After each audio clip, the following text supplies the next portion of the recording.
কিছুদিন আগেও শুধু ইংলিশ ফুটবলার হিসেবেই বিশ্বব্যাপী পরিচিত ছিলেন তিনি, কিন্তু এখন গুগল করলে দেখা যাবে তিনি ইংলিশ বাংলাদেশি ফুটবলার। বলছি হামজা চৌধুরীর কথা। ব্রিটিশ এই ফুটবলারের জন্ম ও বেড়ে ওঠা ইংল্যান্ডে। তার মা বাবা বাংলাদেশি। সোমবার নিজ বাড়ি সিলেটের হবিগঞ্জে এসেছেন হামজা ও তার পরিবার।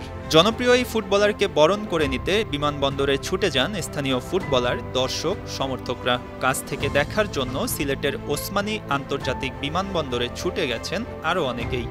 মা, স্ত্রী ও ৩ সন্তান নিয়ে ইংল্যান্ড থেকে বাংলাদেশে এসেছেন হামজা। বিমানবন্দরের আনুষ্ঠানিকতা শেষ করে নিজ বাড়ি হবিগঞ্জের বাহুবল উপজেলার স্নানঘাট গ্রামে যান তারা। হামজার আসা উপলক্ষে তার গ্রামে চলছে উৎসবের আমেজ। তৈরি করা হয়েছে অভিনন্দন তোরণ। হাজার হাজার মানুষ ভিড় করে হামজার বাড়ির আশপাশে। ইংলিশ প্রিমিয়ার লিগের ক্লাব লিস্টার সিটির বয়সভিত্তিক দল থেকে হামজার উত্থান।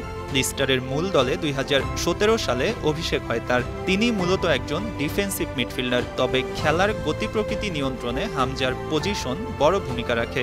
হামজা ইংল্যান্ডের অনূর্ধ্ব ২১ দলে খেলেছেন। চলতি মৌসুমে লিস্টার থেকে ধারে চ্যাম্পিয়নশিপের ক্লাব শেফিল্ড ইউনাইটেডে যোগ দিয়েছেন তিনি। বর্তমানে সেখানেই খেলছেন এই মিডফিল্ডার, তবে তার মূল পরিচয় লিস্টার সিটি।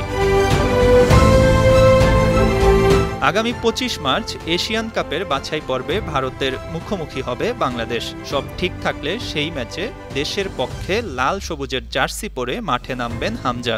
বাংলাদেশ ফুটবলের নতুন আশা জাগানিয়া হামজা চৌধুরীর খেলা দেখতে মুখিয়ে আছেন এদেশের মানুষ। মঈন হাসান, ৫২ টিভি।